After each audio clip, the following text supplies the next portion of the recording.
Ev demawa baş temaşevanên hêja. Nozdeyê Adarê Tirkiye li peymana Stenbolê xwe vekişand.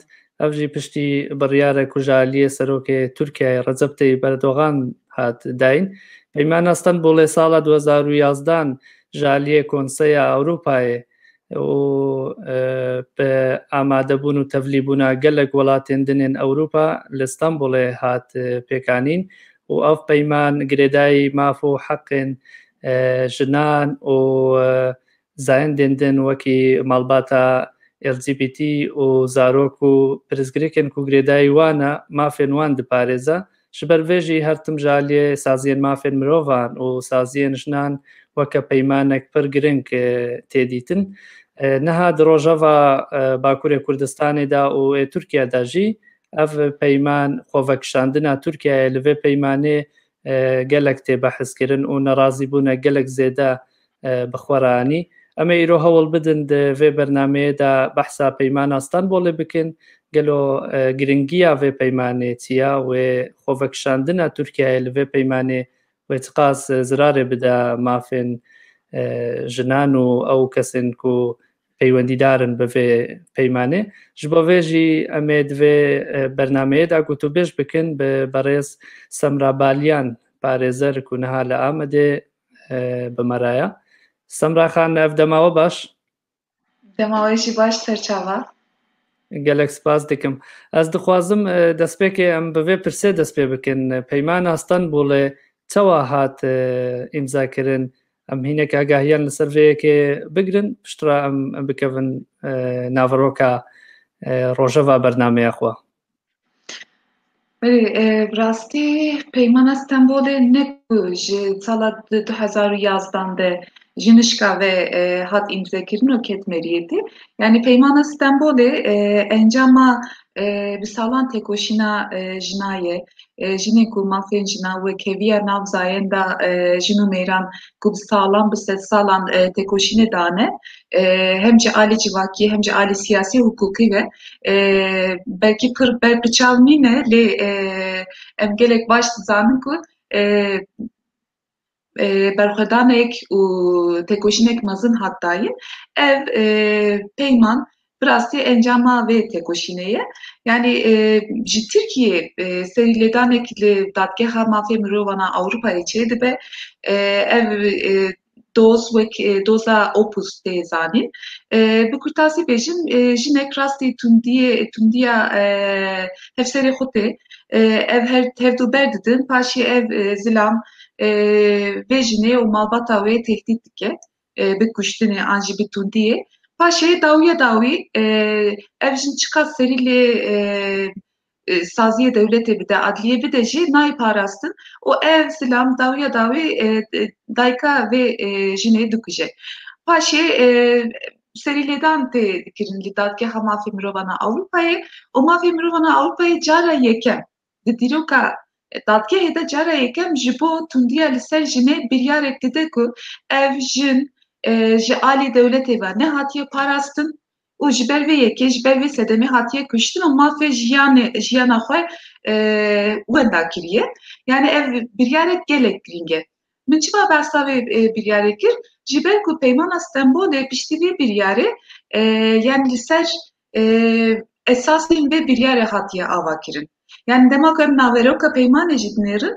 Yani dadgeh di vê biryara Opusê de çi diya kiribe kîjan bingehan, kîjan mijaran ku danîbe ortê û ku gote devlet têkoşîna li ser tundiya li ser jinê kîjan kadî de berpirsiyar e piranî yani ev peyman jî li ser van bingehan hatiye amade kirin. Sala 2011 de ji alî Konseya Ewropayê li Stenbolê ji bo îmzekirînê tê vekirin. Niha Tirkiye her çiqas ku ji vê peymanê vekişiye bê jî ew sal bi pêşengiya Tirkiye, bi pêşengiya hikûmeta wê demê gelek yani propagandaya ve peymana jî tê kirin. û Tirkiye hikûmeta wê demê gerek pesnê xwe jî dide ku pêşengiyê jî bi îmzekirina û sepandina vê peymanê dike. û devleta yekem e ku vê peymanê îmze dike û devletê din re jî tekiliyên dîplomatik dibin banê konseyê de datîne ku ji bo îknakirina wan û ji bo îmzekirina vê peymanê. Yani ji wê rojê em hatin van şert û mercan ku Tirkiye dîsa dewleta yekeme ku bi tenê biryarek rêvebirî ji vê peymanê niha vedikişe.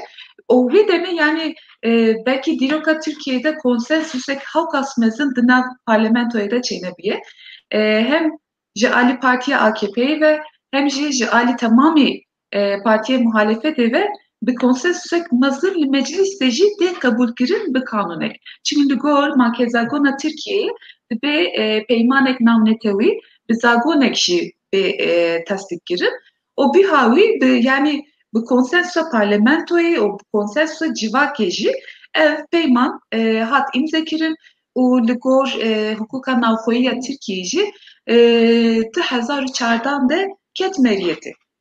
Yani ev peyman piştî ku hat piştra jaliyê meclîsê ve jî hat imza qebûlkirin yani. Erê li gor Makezagona Tirkiyeyê peyman tê îmzekirin piştî wî ji bo ku bikeve meriyetê bikeve yani bibe perçeyek ji hukûka navnetewiya Tirkiyeyê dibe bi kanûnek bê tasdîkkirin. Ev jî hat kirin. Bele ez dixwazim vê pirsê bikim ew aliyên ku ev peyman îmza kirine tenê welatên Ewropî ne an jî tevî Tirkiya hinek welatên din jî pabendin bi vê peymanê. Piranî dewletên ku endamên Konseya Ewropayê ne. Niha ez bawerim 47 dewlet vê peymanê îmzekirine. Bele. Ev peyman dikarî hinek behsa naveroka wê bikî yani di nav vê peymanê de kîjan xalk û gelek giringin bi taybet ji bo parastina mafê jinan, mafê LGBT, mafê kesên ku heqên wan tê xwarin li van welatan.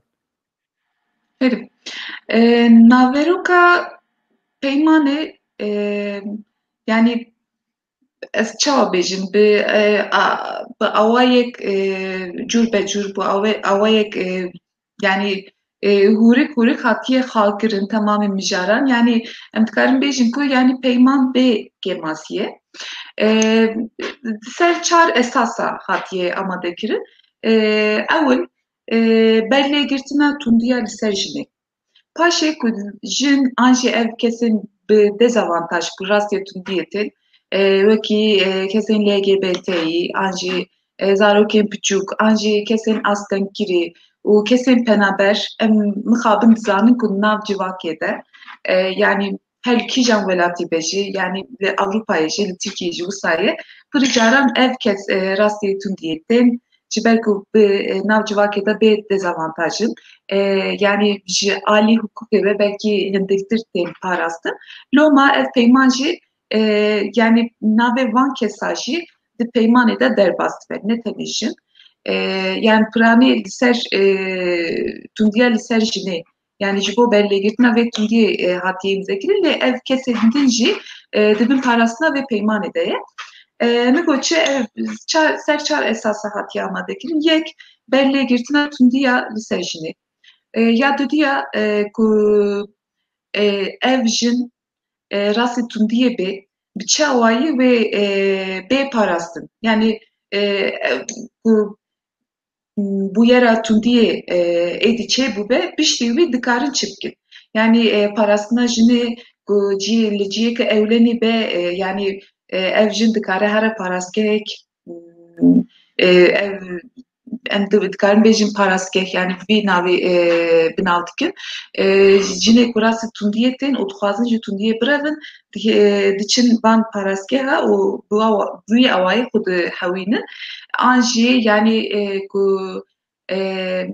ji alî psikolojik be ku zirar dîtibe rehabilitekirina van kesan û ji ber ku ev kirina tundiyê pirî caran sûce lêpirsîna van sûcan û darazek bi adalet.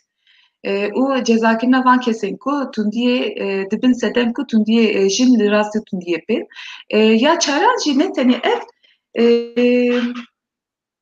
yani peyman ve yekê jî dibêje. Yani dibe ev dewletê ku peymanê îmze dikin berpirsiyarên ku nav civakê de ji bo wekeviya zayendê ji bo ku ev yani newekevdîtina nav jin û mêran de nav civakê de ji holê bêrakirin hem ji alî siyasî ve hem ji alî hukukî ve yani di serî de ji alî perwerdeyiyê ve yani veguherandina civakê jî dibe dewlet bi hinek polîtîkayên xwe, hinek karên xwe dibe vê veguherandirê jî çêbike û temamî saziyê dewletê vê esasê qebûl bike û nav xwe de jî li ser van esasa bi koordîne bixebitin. Yani xebatê xwe li ser van esasa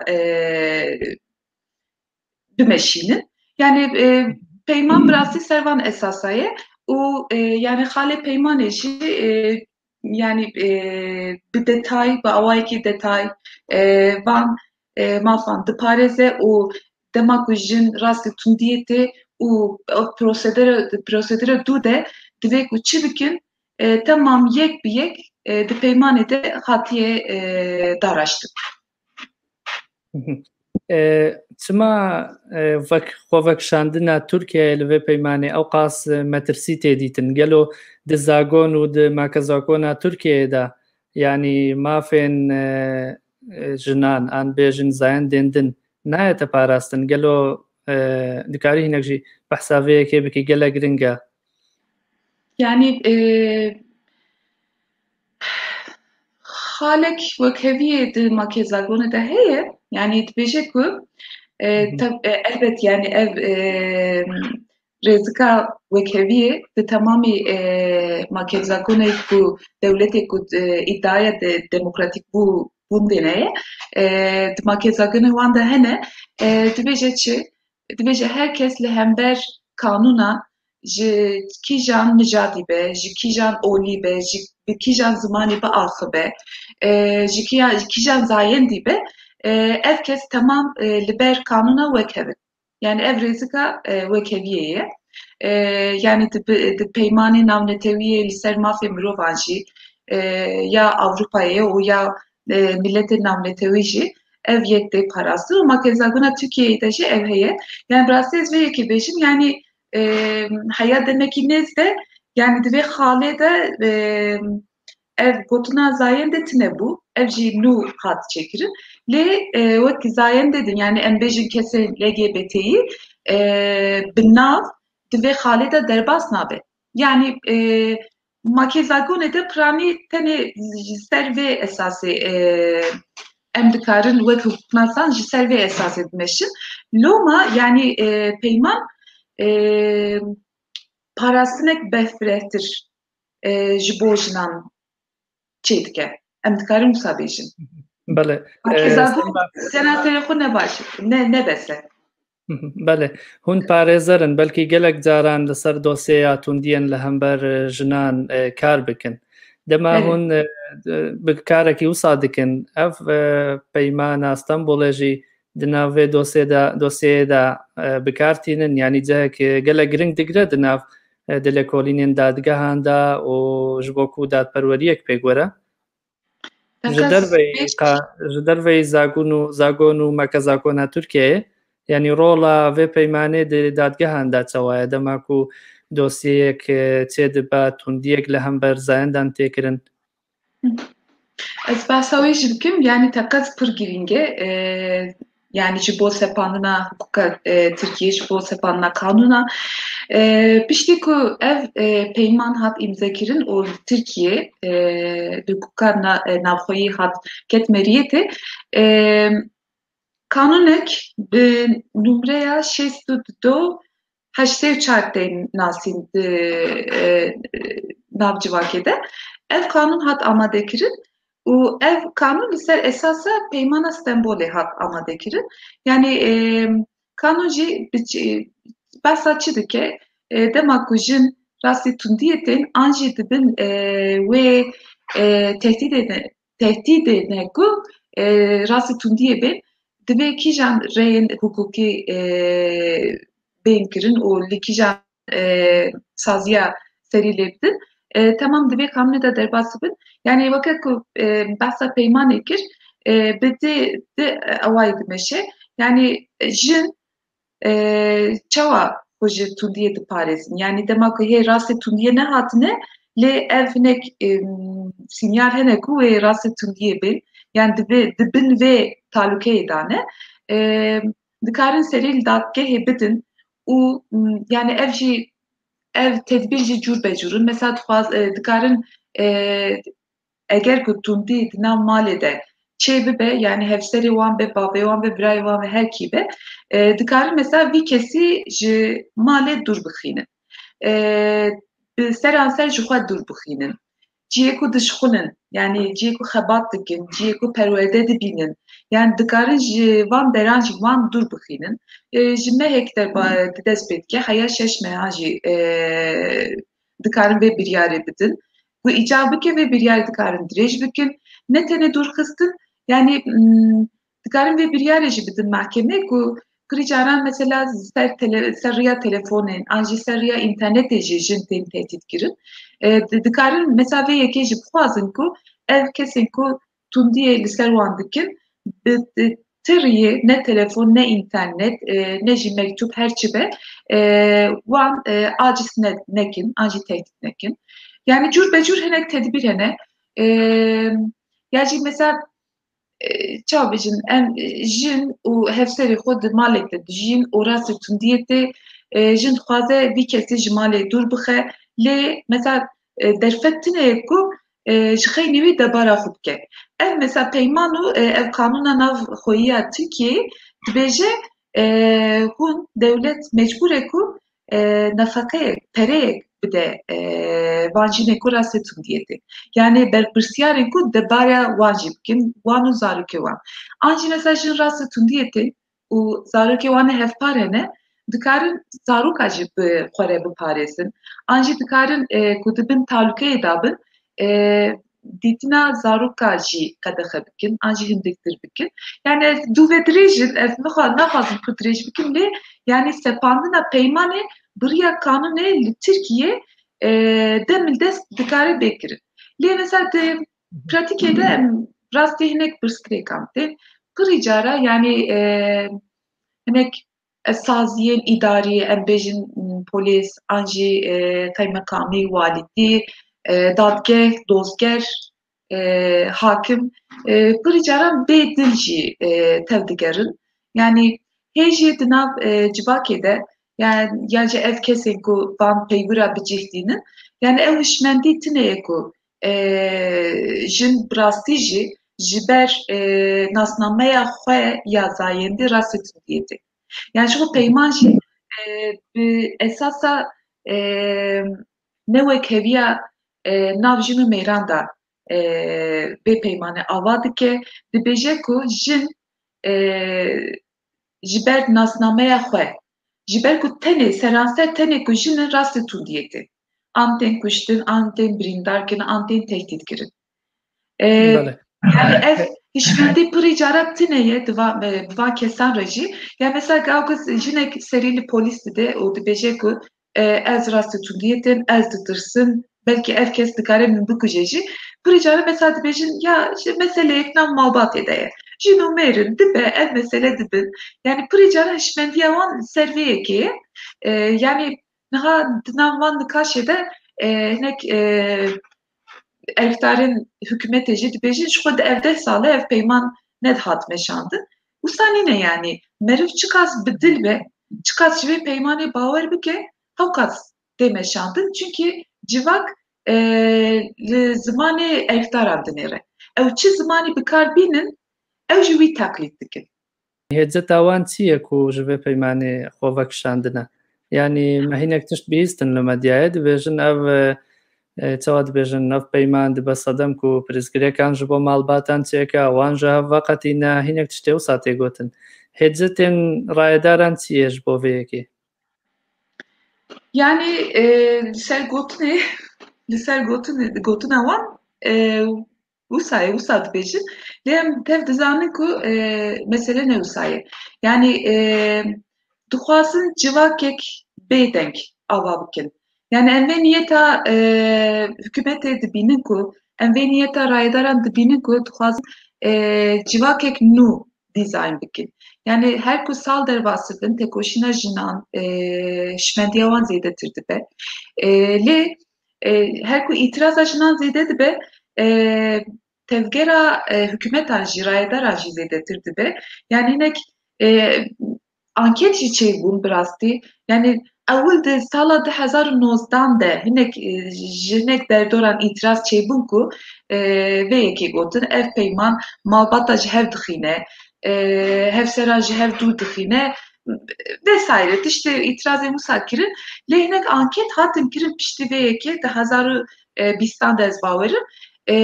Me dît ku li gor van anketa yani piramiya civakê pirsgirêka wan bi vê peymanê re tune ye.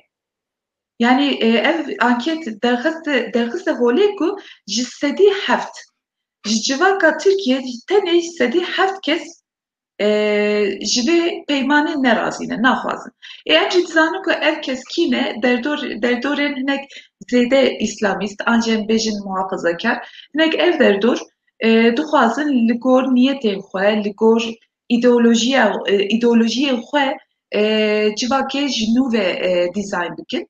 Niha jî yani hikûmeta ku di serî de ye yani em dibînin ku pirî caran niyetê wan mebestê wan hevdû digirin. Yani bi yan min ev tenê ne hesabek li ser hilbijartinan ne. Yani ez wisa texmîn nakim ev niyetê ku yani jinan ji tekoşînê ji ez bêjim ji derve ji xebatê ji serî rakirinê dûr bixînin û wan weka berê di malan de di nav çar dîwaran de bihêlin ku li hember dengê xwe dernexin û di kadera xwe razî bên. Yani ev niyetek wisa ye ku dixwazin li gor vê esasî, li gor yani bin de dîtina jinan li hember zilaman li gor vê esasê civakê dîzayn bikin. Civakek bêdeng ava bikin. بله نها بحثا ویکی تکرن یعنی آلین رایدار لترکیه گوتیه کو ام پیمانک الترناتیو چه بکن بناوه پیمانه انقره اف پیمان چیه وی سوا با و گلو پیمانه که تام جبو ترکیه ان اوجی دخوازن پیمانه که دن وکا الترناتیو چه بکن Yani ez hem kesik hem hukuknasek demam ve nûçeyê dît yani ez kemiyam. Peyman di nav hinek kesan de çêdibe. Yani mesela devletek radibe dibêje ez ê seranser peymanek çêdikim. Bikîra peymanê çêdike. Yani bikîra li hev tê. Yani weke ku peymaneke nanetewî ya alternatif çêdike lê yani ev serî de xwe ji dûrî aqile, ji dûrî mantıka mirov e. Yani daha bi rastî jî hikûmeta Tirkiye, rayedarên Tirkiye pir bêciddiyet dimeşin. Mi temam piştî 19 Adarê mi temam van nûçeya yani jî ravekirinê wan mişopan de lê belkî bala wê jî kişandiye yani hincetek bi mantıkî hê jî negotin hincetek hukukî hê jî derneketiye û çi tune ye. Yani nikarin bingeheş yera çêbikin. Yani ev peymana alternatifa Ankara'yı. Serî de jî got peymana çi? Ya bikîra bi hev li hev dikin. Yani ev bi texmîna min dixwazin çi bikin? Yani pirî caran ev ser gotaran wan jî wisa ye, ser gotinên wan jî wisa ye. Ser her tişt re dibêjin netewî û xweser. Ev tiştek hewa çê bikin ku netewî ve li gor netewa Tirkan be vesaire. Yani divê de jî yani mebesta wan çi ye? Dixwazin çi çê bikin? Yani ji pirsa we ya beriya vê pirsê min bersivan de yani dixwazin civakek bêdeng, civakek ku jin dibin îktidara dibin tahakkuma mêran de tê pelçikandin û dengê xwe dernaxe di nav çar dîwaran de di nav tundiyê de dijî dixwazin civakek wisa ava bikin. Yani ev peymanek şêwê ku çê bikin jî ez dizanim yani baş texmîn dikim ku ev bêje ev dixwazin nırxên netewiyê Tirkiye parêzin, nırxên malbatê biparêzin, em naxwazin malbat ji hev dûr bikeve. Li ser van esasa metinek amade bikin. Yani zihniyeta xwe dibin van sloganan vedişêrin, dixwazin biya wayê.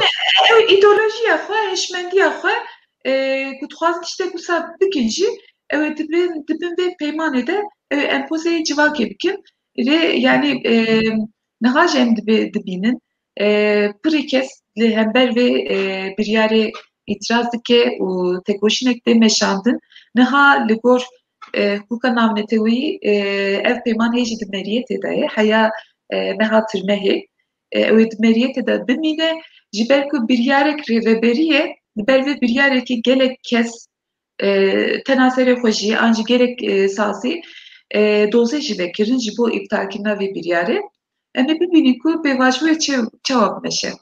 Yani xuyaya biryar ji aliyê serokê dewletê ve hatiye dayîn. Gelo kesek an aliyek heye dozekê veke li dijî xwevekişandina Tirkiyeyê? Rêyek heye ji aliyê hiqûqî behsa wî kir. sekinandin. Belê gelek doz hatin vekirin. Yani ez bawerim yani heya niha gelek baro roja duşemê vê dozê vekirin. Gelek saziyê jinan vekirin. Yani li gor hukûka Tirkiye, li gor hukûka îdareyê ya Tirkiye mesela her jin herkes dikare vê dozê veke. Yani ji yekî zêdetir doz hatin vekirin niha. Ew hê jî zêdetir bibe her ku ev biryara vekişandinê kete meriyetê şestro dest pê kir ku ji bo li hember îptalkirina vê biryarê doz bê vekirin. Di nav van vê şest rojê de em ê bibînin ku çend kes, çend sazî wê dozê vebikin. Yani gelek îtiraz çêbirin, gelek doz bê vekirin. Yani seranser ev biryar hem ji alî usulî be hem ji alî hukukî ve yani ji bingeha hukukiya vê biryarê tune ye. Dibe bê îptal kirin. Yani em ji vê hêviyê dikin ka bibînî ku wê daraz çi biryarê bide. Bele Semra Xan bêguman aliyên vê mijarê yên siyasî jî hene polîtîk lê em di vê bernameyê de me xwestinê em behsa aliyên hiqûqî zêdetir bikin. Ger ev peyman ev biryar bikeve meriyetê û Tirkiye bi temamî di vê peymanê de nemîne wê rewşa jinan bi taybetî û aliyên din ku heqê wan di vê peymanê de tê parastin wê çawa be? Gelo me zirara nebûna vê peymanê wê çi be li Tirkiyeyê? Yani wekî ku niha jî min got piştî vê peymanê piştî ku ev peyman Tirkiye ket meriyetê kanûnek jî hat çêkirin. Yani ku ev ji vê vekişandina vê peymanê Tirkiye meha tirmehê de bikeve meriyetê jî ev kanûn hê jî dikar be bê meşandin, bê sepandin. Yani ez weke nasek dibêjim ku ev kanûn bê bingeh namîne hê jî ew ê bê meşandin. Yani ji alî hukukî ve rast e yani vekişandina peymanê hinek nahukukiya yani hinek astengiya çê dike lê yani jin ji alî hukukî ve jî tekoşînek mezindan. Yani ez ne bawerim ku jinên li Tirkiye ku di vê qadê de tê dikoşe wê tenê vekişandina vê peymanê dev jê ber bidin û ji mafê xwe yani ji mafê xwe derbas ez vê yekê bawer nakim. Çünkü yani heya ku ev van mafa bi dest xistin her ku nebes be gelek ket hate dayîn, gelek tekoşîn hate dayîn. Ji alî hukukî ve jî ev hê jî pêkane lê yani em çawa bêjin wexta ku ev biryara Serokwezîr Nozemeyê de ket meriyetê piştî vê yekê nav dozdeh saetan de şeş cin hatin kuştin. Yani ya herî bi xeter ew e ku ev zilamê nav civakê de ji vê yekê cesaret girtin. Yani em dibîzin yani ser nûçeyan de dibînin an jî hinek serî li me didin ku rastî tehdîta rast tehdidi hatin ev gelekşin ku ev kesin ku serwan tundiye kirine şu an regotine ku eşko Türkiye ji peymanê jî hat kişandin hûn bê parastin man êdî em dikarin çi dixwazin bikin yani ev ewil 24 saetan me jî dît li ser medyaya civakî li ser Twitterê rastî gelek jin rastî tehdidê hatin yani rastî tehdîta tecavüzê hatin rastî tehdîta kuştinê hatin yani ez vê yekî dibêjim yani ku meriv rayedar ve rayedar hikûmetê ve yani tenê ji ber van tehdîdan jî gerek dibe berpirsiyariyek meriv hebe ancak qet nebe divê meriv yani ji vê biryara xwe hinek şerm bike û hinek yani bifikire ez ne bahorim ku tiştek wisa çê bibe yani tenê nav 12 saetan de 6 jin hatin kuştin ev jî tiştek gelekî giring e gelek bi xeterê ye ku bi vekişîna vê peymanê hikûmet bi destê xwe vê cesaretê da mêran ku eşmendiya vê yekê wan re çêbibe ku jin êdî bê parasine em dikarin her cûreyê tundiyê li ser wan bikin yani ev eşmendiye sedem bu ev eşmendiye بله gelek spas dikim Semra Xan ez jî gelek spas dikim dem baş تەماشەوانên هێژا بە بەڕێز سەمرا بالیان را و پارێزەرێکی باکووری کوردستانê و لە ئامەدێ بمەرابوو ئەم لەسەر خۆڤەکشاندنا تورکیە لە پەیمانە ستانبولê axivîn سبسکرایب با kanala me bikin li YouTubeê û bibin abûne li malpera Patreonê heta bernameyek din bimînin di xweşiyê de.